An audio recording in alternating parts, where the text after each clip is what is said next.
중요합니다. 이것도 시험에 아주 잘 내는 편이고요. 요 제3자를 위한 계약은 첫 번째 문제가 뭐냐면 용어가 문제예요. 용어가. 사례를 가지고 좀 정리를 해보면 이런 문제입니다. 병이 갑에게 1억을 빌려줬어요. 그래서 갑이 돈을 갚아야 되는데 돈이 없어서 자신이 소유하고 있는 건물을 을과 매매 계약을 하면서 요 매매 대금 중에 1억 원을 을이 병에게 직접 지급하기로 했다. 그럼 이거 우리가 제3자를 위한 계약이라고 합니다. 여기서 돈을 주라고 시킨 갑을 요약자라고 해요. 돈을 줘야 될 을을 낙약자라고 하고요. 병을 제3자 또는 수익자라고 합니다.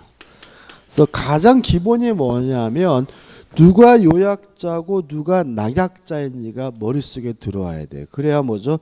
책도 볼 수 있고 문제도 풀 수가 있어요. 그 다음에 을이 병에게 1억을 지급하는 관계, 을과 병과 관계를 수익관계라고 하고요. 갑과 을이 매매 계약을 했다. 갑과 을 간의 관계를 뭐라 그러냐면 보상관계라고 해요. 그 다음 병이 갑에게 1억 원을 빌려줬다.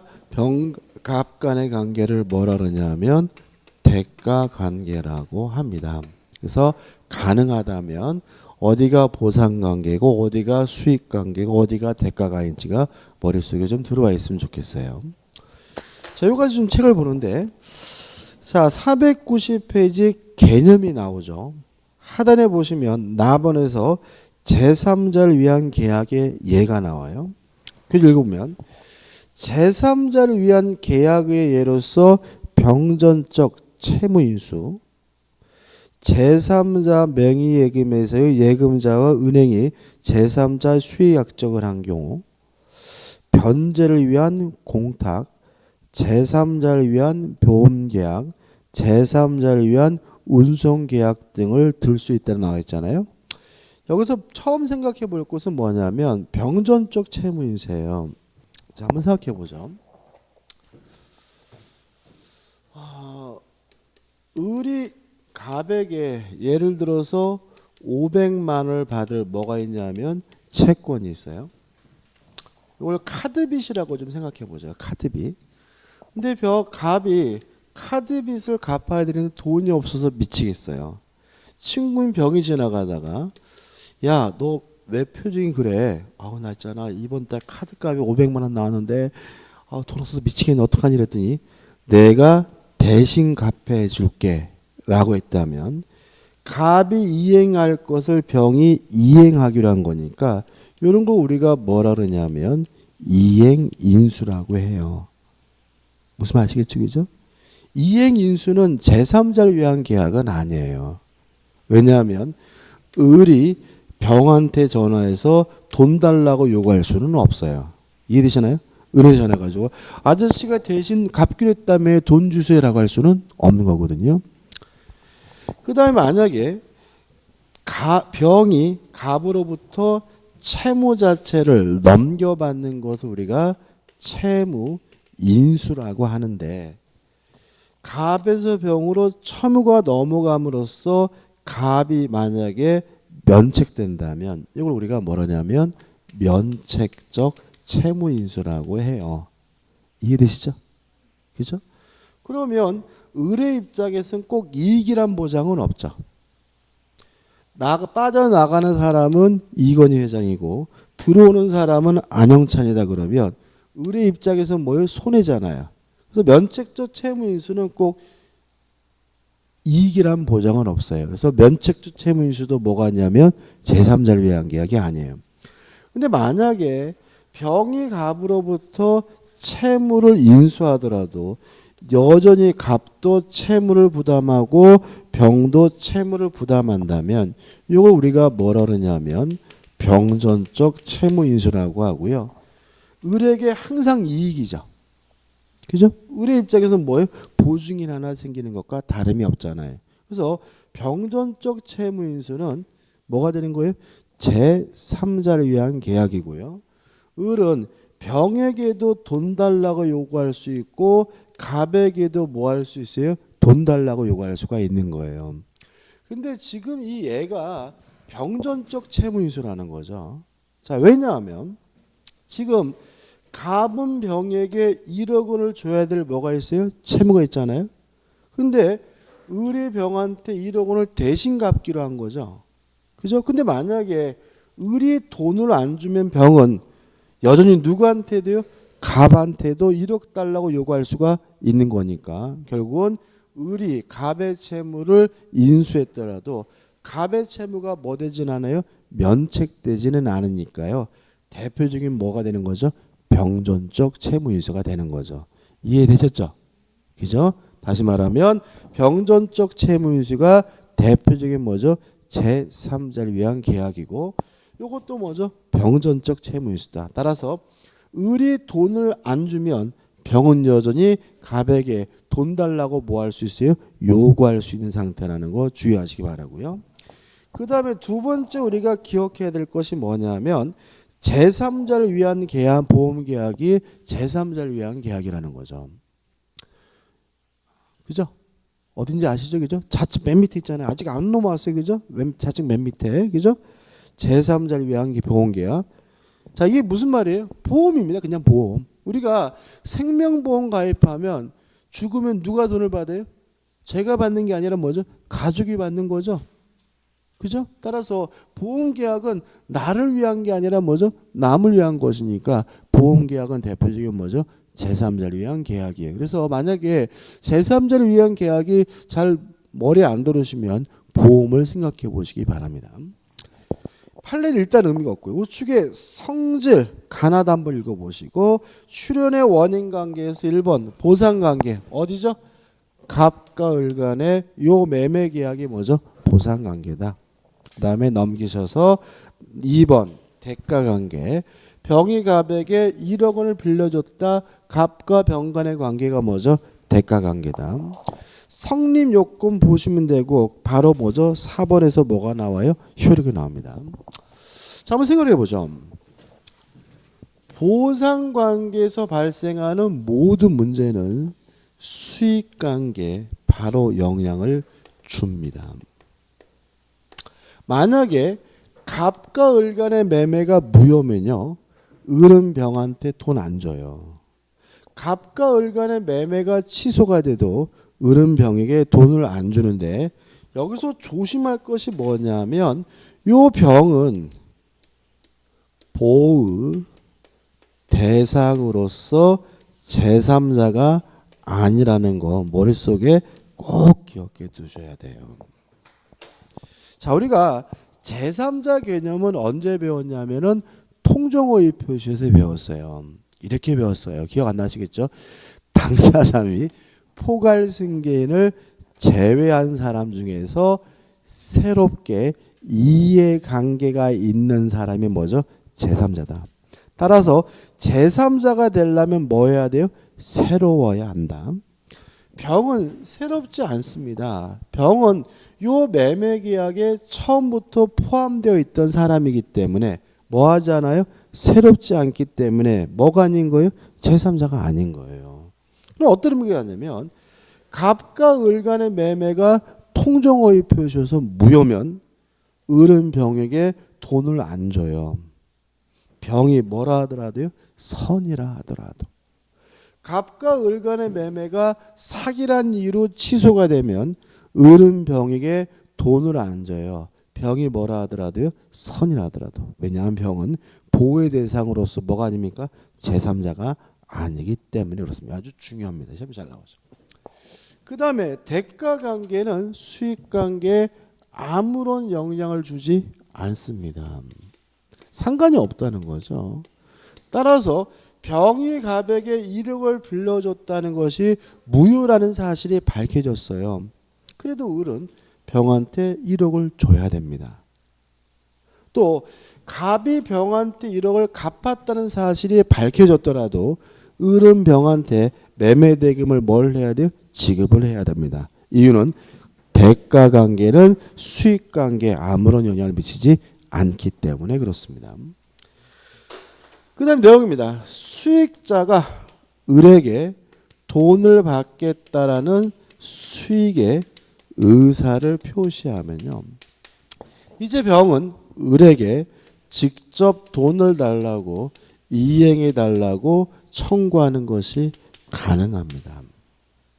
또 을이 병에게 제때 돈을 주지 않아서 손해가 발생했다면 병은 을에게 손해배상을 청구하는 것도 가능한데 유의하실 것은 병은 매매계약의 당사자가 아니에요.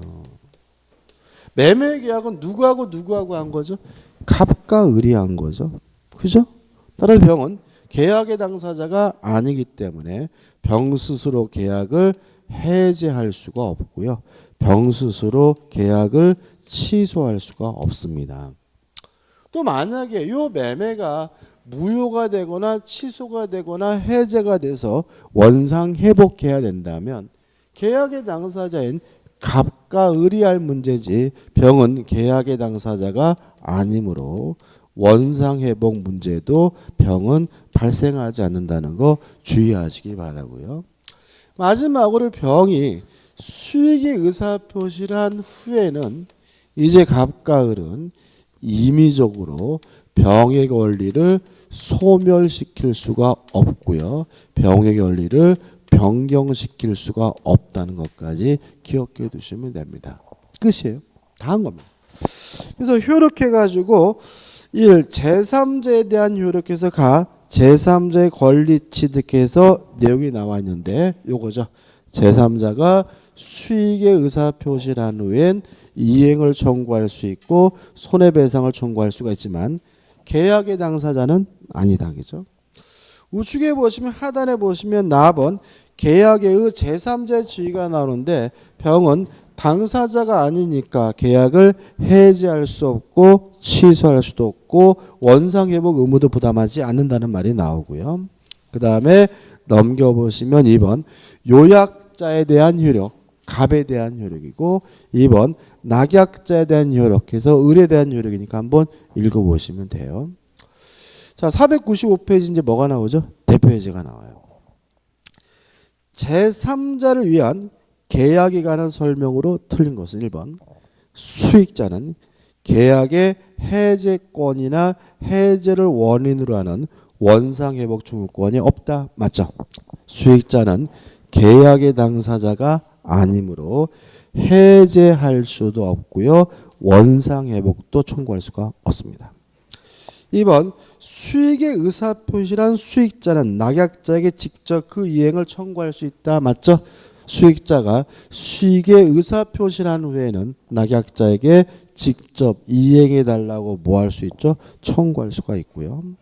3번 낙약자는 요약자의 계약이죠. 그럼 낙약자 요약자의 계약은 뭐죠? 갑과 요 매매죠. 요 보상관계는 수익관계 바로 뭘 줘요? 영향을 주기 때문에 낙약자는 요약자의 계약에서 발생한 항변으로 수익자에게 대항할 수 없다가 아니라 뭐죠? 대항할 수 있답니다. 답은 뭐죠? 3번이죠. 4번 채무자와 인수인의 계약으로 체결된 병전적 채무인수는 제3자를 위한 계약으로 볼 수 있다. 맞는 질문이고요. 5번 계약 당사자가 제3자에 대하여 가지는 채권인데 이런 겁니다. 이게 어떤 거냐면 지금 예를 들어서 갑이 병에게 1,000만 원을 빌려줬어요. 1,000만 원을 빌려줘가지고 갑에게 뭐가 있냐면 채권이 있는데 친구란 말이죠. 을과 둘이 만나서 소주를 먹기로 했단 말이죠. 소주를 먹으면서 을이 그러는 거죠. 야, 너 병한테 꼭 그 돈 받아야 되겠어? 그랬더니 갑이 왜? 야, 병 요새 사업하다 망해가지고 완전 쫄딱 망했대 자식아. 너 이거 받아야 되겠어? 그러니까 어떻게 해요? 아이 그러면 받지 말아야지 해가지고 채권을 면제하기로 갑과 을이 뭘 했어요? 계약을 했다면 병은 띵호하죠. 이것도 뭐예요? 제3자를 위한 계약인 거예요. 이해되시죠? 5번. 계약 당사자가 제3자에 대하여 가진 채권에 관하여 그 채무를 면제하는 계약. 갑과 을이 벽에 대한 채무를 먼저 면제하기로 하는 계약도 병의 입장에서 띵호하니까 제3자를 위한 계약에 준하는 것으로 유효하다. 맞는 질문이 되고요. 다음 뭐죠? 3번이 됩니다. 그 다음에 계약의 해제와 해제에서 뭐가 나오냐면 계약의 해제가 나와요. 중요합니다. 시험 문제를 반드시 냅니다. 반드시. 일단 잠깐 보면 해제라는 것은 뭐냐면 유효한 계약을 소급적으로 무효화시키는 게 해제예요. 그럼 생각해 보자고요. 유효한 것을 소급해서 무효화시키는 걸 우리가 그동안 뭐라고 했죠? 취소라고 했죠. 그럼 우리가 하나 더 있다는 거죠.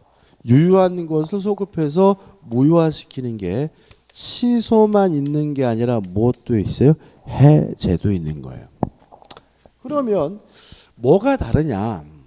일단 첫 번째 대상이 다릅니다. 취소는 법률 행위에 대해서 하는 거고요. 해제는 계약에 대해서 하는 겁니다. 이게 무슨 말이냐면 법률 행위는 두 가지잖아요. 계약과 뭐죠? 단독행위죠. 그러면 해제는 계약에 대해서만 할 수 있다는 말은 단독행위에 대해서는 해제할 수 없고 취소는 법률행위에 대해서 할 수 있다는 말은 계약에 대해서도 취소할 수 있고 단독행위에 대해서도 뭐 할 수 있어요? 취소할 수 있다는 얘기고요. 또 뭐가 다르냐면 사유가 달라요. 취소는 언제 하냐면 제한 능력자가 법률행위라면 취소할 수 있고요. 착오에 의한 의사표시, 사기, 강박에 의한 의사표시가 있으면 취소할 수 있거든요. 이게 무슨 말이냐면 취소는 법에서 규정하고 있는 뭐만 있는 거냐면 법정 취소 사유만이 있다는 거죠. 근데 이에 반해서 해제는 사유가 법에서 정하고 있는 법정 해제 사유만 있는 것이 아니라 당사자 간의 약정으로도 해제 사유를 따로 정할 수 있다는 점에서 뭐죠? 차이점이 있는 거죠. 그죠? 자, 이런 얘기입니다. 약정 해제 사유라는 건 있지만 약정 취소 사유라는 건 없습니다. 예를 들어서 제가 아파트 매매 계약을 하는데요. 고민을 하고 있으니까 매도인 저한테 오는 거죠. 아니 뭘 고민하지 하길래 제가요 아파트를 사긴 사는데 해외로 이민 갈지 몰라서요 라고 하길래 매도인이 뭐라 그러냐면 그 내용을 계약서에 적대요. 그래서 어떻게 정하냐면 단 매수인이 해외로 이민 가게 되면 본 계약을 취소할 수 있습니다라고 적었다면 잘못한 거예요. 왜냐하면 취소는 법에서 정하고 있는 4가지 사유만으로만 할 수 있는 겁니다. 당사자 간의 약정으로는 취소 사유를 정할 수가 없는 거예요. 또 이런 말이죠. 제가요 아파트 사는데 잘못 산 것 같은데 마음이 바뀌었는데 이 계약 취소할 수 있나요? 그것도 잘못된 거예요. 마음이 바뀌어서 하는 건 뭐일 수 없어요? 취소할 수가 없는 거예요. 취소는 뭐죠? 법에서 정하고 있는 뭐죠? 4가지 사유만을 할 수 있는 거예요. 그러면 어떻게 계약을 해야 되느냐? 단 매수인이 해외로 이민 가면 본 계약을 해제할 수 있습니다라고 적어야 되는 거예요. 왜요? 해제는 약정으로 해제 사유를 정할 수가 있으니까요. 또 마음이 바뀌었으면 저 마음이 바뀌었는데 이 계약 취소할 수 있을까? 이렇게 물어보는 게 아니라 마음이 바뀌었는데 이 계약 해제할 수 있을까? 이렇게 해야 되는 거예요. 왜냐하면 취소는 법에서 정하고 있는 4가지 사유 외에는 다른 사유로는 뭐 할 수 없는 거예요? 취소할 수 없는 거예요. 그래서 우리가 실제로는 언어 습관적으로 취소라는 말을 참 많이 쓰거든요. 해제라는 말은 잘 안 쓰죠. 근데 실제는 법적으로 뭐예요? 해제라는 말을 써야 되는 경우가 더 많은 거예요. 왜냐하면 취소는 네 가지 사유 외에는 다른 사유로는 뭐죠? 할 수가 없다는 거 주의하시면. 여기서 또 시험 문제 나오면 굉장히 많이 틀리세요. 그래서 잠깐 볼게요. 의 나와 있고 496페이지 오시면 성질이 나와요. 자, 해제는 승낙을 받지 않고 일방적으로 하는 거니까 뭐죠? 단독행위고, 해제는 뭐죠? 해제권은 뭐가 돼요? 형성권이 되는 거죠. 2번 해제와 구별되는 계약에서 1번 해제계약 합의해제입니다. 다시 말하면 이러한 사유가 있으면 승낙을 받지 않고 일방적으로 하는 게 뭐예요? 해제죠. 그러면 이런 사유가 없으면 해제 못하는 거죠.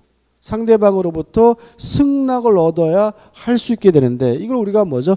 해제계약이라고 해요. 다시 말하면 해제란 승낙을 받지 않고 일방적으로 하는 것이 뭐예요? 해제입니다. 만약에 상대방으로부터 승낙을 얻어서 한다면 그것은 해제가 아니라 뭐죠? 해제계약이고, 내용과 판례는 뒤에서 봐야 돼요.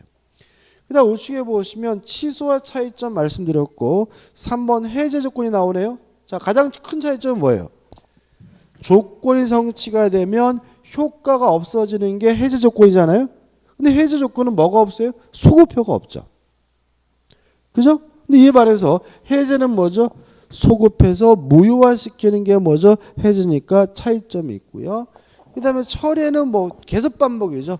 효과가 발생하기 전에 효과 발생을 막는 것이 뭐죠? 철회인 거죠. 그 다음에 해제권의 발생에서 1번 약정 해제권이 나오고 넘겨보면 내용이 나오거든요. 안 보셔도 돼요. 그냥 우리는 뭘 기억하냐면 당사자 간의 약정으로 해제 사유를 뭐 할 수 있어요? 정할 수가 있다. 주의하실 것은 약정 취소 사유라는 것은 뭐 할 수 없어요? 존재할 수 없다. 이것만 주의하시면 되겠죠. 그 다음에 이제 하단에 보시면 뭐가 나오죠? 법정 해제권이 나와요. 자, 법정 해제권, 법정 해제 사유는요, 채무 불이행입니다. 자, 계약은 언제 해제하는 거냐면 채무 불이행이 있으면 계약을 해제합니다. 언제요? 채무. 그래서 실제로 우리가 앞으로는 채무 불이행하면 뭐가 떠올라야 돼요? 해제가. 해제하면 뭐가 떠올라야 되냐면 채무 불이행이 떠올라야 돼요. 항상 뭐죠? 같이 가셔야 돼요. 그렇죠? 그래서 아까 우리가 채무 불이행하면 뭐죠? 해제입니다. 자, 정리할 건데요. 일단 오늘은 간단하게 정리할 거예요. 자세한 거 우리가 4월 달에 볼 건데. 자, 채무 불이행이 뭐가 있냐면요. 할 수 있는데 안 하는 거. 이행 지체는 뭐죠? 채무 불이행입니다.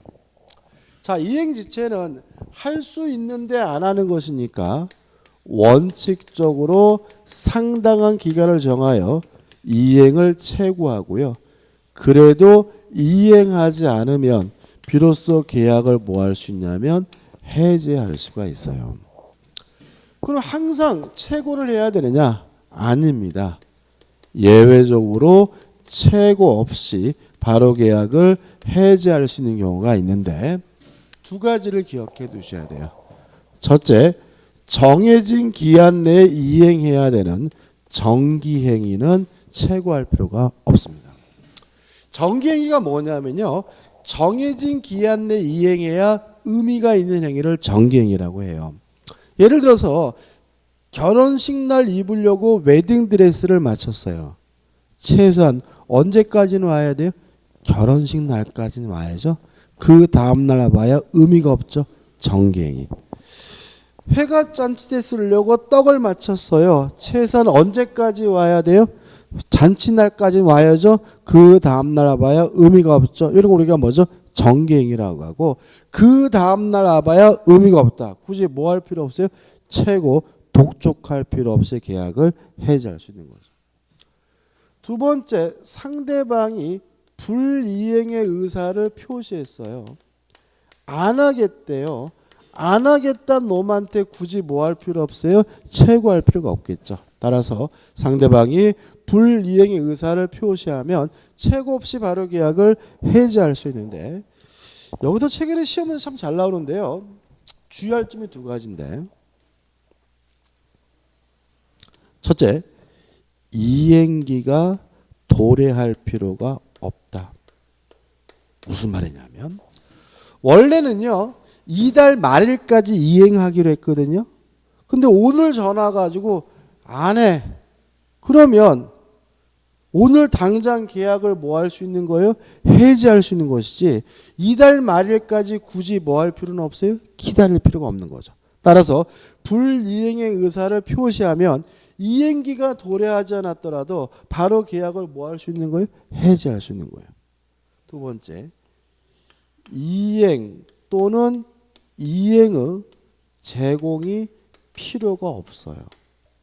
자, 이게 무슨 말이냐면 상대방이 동시이행 항변권을 행사하고 있다면 동시이행 항변권을 소멸시켜야 그 사람이 안 하는 것이 뭐가 돼요? 채무불이행이거든요. 따라서 원칙적으로 채무불이행 상태에 빠뜨리려면 상대방의 동시이행 항변권을 소멸시키기 위해서 이행 때는 이행의 제공이 필요한 거거든요. 원래는.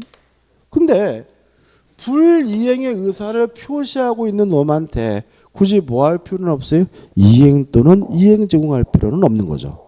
바로 계약을 뭐 할 수 있습니까? 해지할 수 있음을 주의하시기 바라요.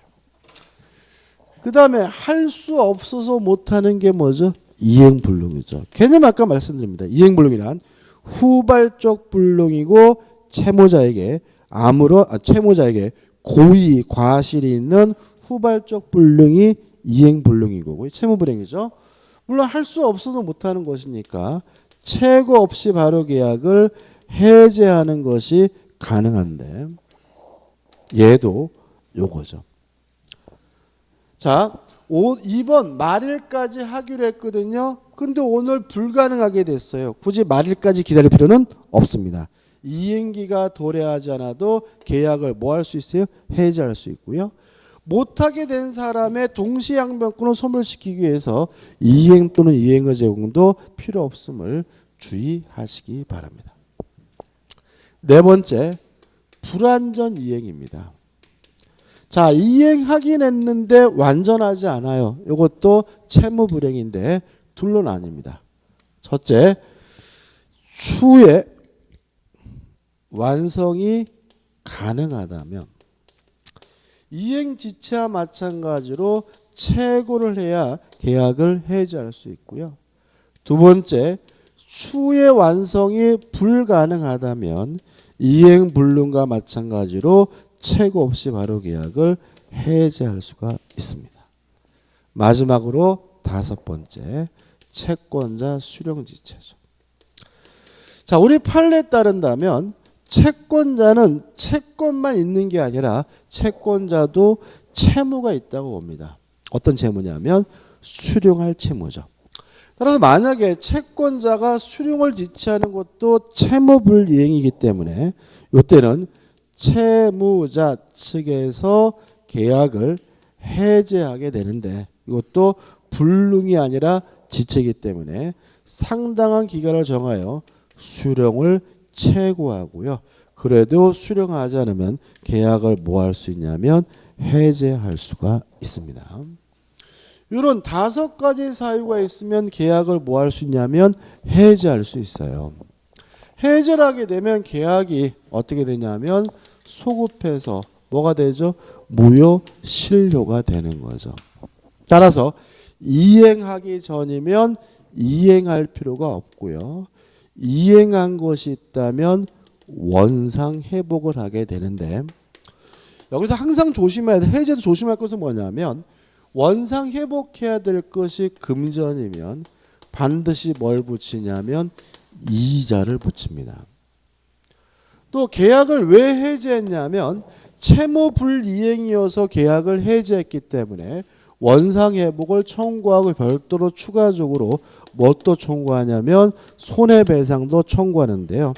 여기서 손해는 무슨 이익배상이냐면 이행이익배상입니다. 그 다음에 계약이 소급해서 무효가 되기 때문에 제3자 보호 문제가 발생하게 되는데 해제에서 제3자는 아주 특이합니다. 둘로 나누기로 했는데 만약에 해제하기 전에 이해관계를 갖게 된 제3자라면 선이든 악이든 묻지 않고 제3자로서 보호가 되지만 해제 후에 이해관계를 갖게 된 제3자라면 선이인 경우엔 보호되고 악이면 뭐 되지 않습니까? 보호되지 않습니다. 까집니다. 이게 해제 가장 기본적인 내용이고요. 일단은 이 정도만 좀 정리해 두셨으면 좋겠어요. 그래서 교재는 오늘은 안 볼 건데요. 나중에 볼 건데 이 정도인데 우리 연습하기 위해서 한번 예를 들어 볼게요. 자, 기억나실 거예요. 갑이 소유하고 있는 A 토지를요. 을에게 3억에 팔았어요. 그래서 을이 갑에게 3억 원을 지급을 했는데 갑자기 땅값이 3억에서 5억으로 폭등을 하자 갑이 또다시 병에게 팔아먹었어요. 5억에 팔아먹고 병에게 이전 등기를 해줬어요. 이중매매죠. 그죠? 기억나시죠? 자, 이중매매는 원칙적으로 뭐예요? 유효하니까 등기한 병이 확정적으로 뭘 갖게 돼요? 소유권을 갖잖아요. 근데 이건 문제가 아니라 이겁니다. 자, 그럼 보자고요. 3억으로 한 매매 계약도 유효하죠. 그죠? 근데 갑이 병에게 팔아먹고 병에게 등기를 해주면 더 이상 갑이 을에게 등기를 못 해주겠죠? 후발적 불능이죠. 지가 팔아먹어서 그런 거죠. 고의죠. 따라서 뭐가 되는 거죠? 이행불능인 거죠. 따라서 을은 갑과의 매매 계약을 최고 없이 바로 계약을 뭐 할 수 있어요? 해제할 수가 있는 거죠. 해제를 하게 되면 요 매매 계약이 뭐예요? 소급해서 뭐예요? 무효가 되니까 을이 갑에게 지급한 3억 원은 원상회복 차원에서 돌려받는데 돌려받을 것이 금전이면 반드시 뭘 붙입니까? 이자, 연 5% 붙입니다. 그래서 을은 갑에게 3억 더하기 알파, 연 5% 이자를 붙여서 받고요. 또 을이 갑에게 추가적으로 또 무엇도 청구해요? 손해배상도 청구하는데 여기 손해가 뭐라고요? 이행이익. 갑이 을에게 정상적으로 등기했으면 벌 수 있는 이익이 뭐죠? 손해잖아요. 얼마 벌 수 있었어요? 2억이죠. 따라서 2억에 대해서는 손해배상적으로 을이 갑에게 뭐 하게 돼요? 청구하게 된다. 결국은 이중매매가 유효한 이유는 책임을 져야 된다는 얘기를 하는 거죠. 병에게는 소유권을 넘겨줌으로써 뭘 져요? 책임을 지고 을에게는 채무불이행 책임을 져야 된다는 의미에서 이중매매는 뭐하다는 뜻이에요? 유효란 뜻이니까 유효하시기 바라고 해제는 일단 여기까지만 좀 꼭 기억해 두시기 바랍니다. 교재는 일단 안 볼 겁니다. 안 볼 거고 내용은 설명드린 거고 그 다음에 이제 509페이지 오시면 뭐가 나오냐면 계약의 해지가 나오는데 해지는 뭐냐면 임대차 계약과 같은 계속적 계약을 장래 향하여 미래 향하여 그 효과를 소멸시키는 걸 우리가 해지라고 해요. 여기 있는 내용은 중요하지 않습니다. 왜냐하면 해제가는 구체적인 내용을 어디서 배울 거냐면 임대차에서 따로 배울 거기 때문에 설명도 안 드릴 거예요. 그냥 여기서는 개념만. 해지가 뭐냐? 임대차와 같은 계속적 계약을 장래 향하여 그 효과를 소멸시키는 걸 우리가 뭐죠? 해지라고 한다. 이 정도만 기억하시면 돼요. 여기까지고요. 다음 주에는 그래서 어디로 들어갈 거냐면 계약 각칙에서 매매로 들어갈 겁니다. 그래서 좀 해제가 좀 너무 빨리 지나긴 했는데 오늘 정리해드린 것만이라도 꼭 기억해 두시기 바랍니다. 자, 오늘 수고 많으셨습니다. 고맙습니다.